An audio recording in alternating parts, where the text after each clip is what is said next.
আসসালামু আলাইকুম রহমতুল্লাহ। আজকে আমরা আলোচনা করব হজরত ঈসা আলাইহিস সালাতু ওয়াস সালাম এর একটি বিস্ময়কর ঘটনা। বর্ণিত আছে, হজরত ঈসা আলাইহিস সালাতু ওয়াস সালাম একদা ভ্রমণে বেরিয়েছিলেন। পথিমধ্যে তিনি একটি উঁচু পাহাড় দেখলেন। তিনি সেদিকে অগ্রসর হলেন। হঠাৎ তিনি পাহাড়ের চূড়ায় একটি পাথর দেখলেন যা দুধের চেয়ে বেশি সাদা।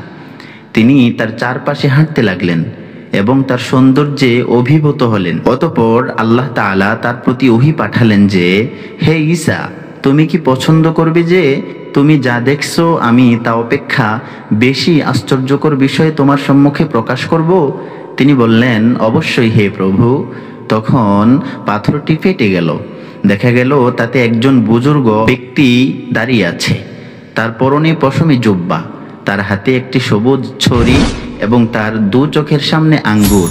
তিনি দাঁড়িয়ে নামাজ পড়ছেন। হযরত ঈসা আলাইহিস সালাতু ওয়াস সালাম এতে বিস্মিত হলেন। তিনি বললেন, হে বুজুর্গ, এটা কি জিনিস যা আমি দেখতেছি? বুজুর্গ বললেন, ইহা আমার প্রতিদিনের রিজক। তিনি তাকে জিজ্ঞেস করলেন, কতদিন আপনি এই পাথরের ভিতরে আল্লাহ তাআলার ইবাদত করছেন? তিনি বললেন, 400 বছর। এ কথা শুনে হযরত ঈসা আলাইহিস সালাতু ওয়াস সালাম বললেন, হে আমার প্রভু, হে আমার মনিব, আমি এটা বলি না যে আপনি এর চেয়ে উত্তম কোনো মাখলুক সৃষ্টি করেছেন নাকি?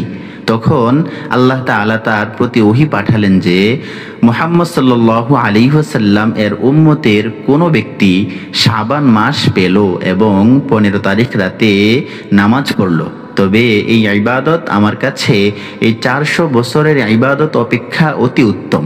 এই কথা শুনে হযরত ঈসা আলাইহিস সালাতু ওয়াস সালাম বললেন, হায়, আমি যদি মুহাম্মদ সাল্লাল্লাহু আলাইহি ওয়াসাল্লাম এর উম্মতের একজন হতাম।